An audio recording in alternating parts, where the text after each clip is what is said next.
Welcome to Ludo Board. In this game, each player rolls the die. The highest roller begins the game. Players alternate turns in a clockwise direction. To enter a token into play from its yard to its starting square, a player must roll a 6.67. The player has to draw a token from home every time he gets a 6, unless home is empty, or the start box has 2 own tokens, is doubled. If the player has no tokens yet in play, and rolls other than a 6, the turn passes to the next player. Players must always move a token according to the die value rolled.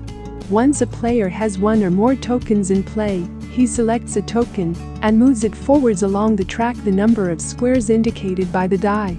If an opponent's token is blocking your pathway, clarification needed. You will need to land on the same space as the token to capture it. You cannot move past that token. Passes are not allowed. If no move is possible, the turn moves to the next player. If the player cannot draw a token from home, rolling a 6 earns the player an additional or bonus roll in that turn. If the bonus roll results in a 6 again, the player earns again an additional bonus roll. If the third roll is also a 6, the player may not move, and the turn immediately passes to the next player. If the advance of a token ends on a square occupied by an opponent's token, the opponent token is returned to its owner's yard. The returned token can be re-entered into play only when the owner rolls a 6. If a piece lands on the same space as another piece of the same color, the pieces are doubled and form a block. 5. If the advance of a block ends on an opponent's block, the latter is captured and returned to its owner's yard, collectively. 8. 9. A player's home column squares are always safe, since no opponent may enter them. In the home column, you cannot jump over your token.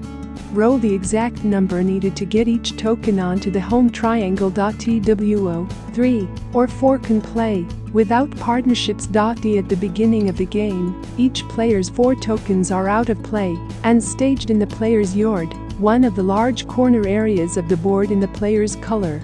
When able to, the players will enter their tokens 1 per turn on their respective starting squares and proceed to race them clockwise around the board along the game track, the path of squares not part of any player's home column.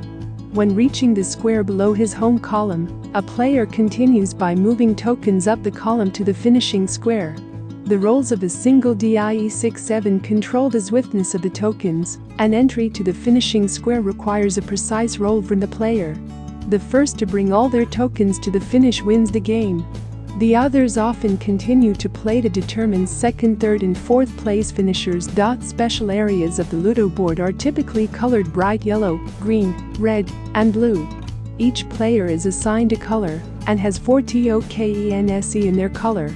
The board is normally square with a cross-shaped play space, with each arm of the cross having 3 columns of squares, usually 6 per column. The middle columns usually have 5 squares colored. These represent a player's home column. A 6th colored square, not on the home column, is a player's starting square. At the center of the board is a large finishing square, often composed of colored triangles atop the player's home columns, thus depicting arrows pointing to the finish. Pachisi was created in India in the 6th century.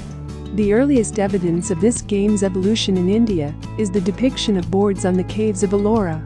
The original version is also described in Indian epic Mahabharata, in which Shakuni uses the cursed ice to beat the Pandavas, and at last, after losing everything, Yudhisthira puts his wife Draupadi on stake and loses her too.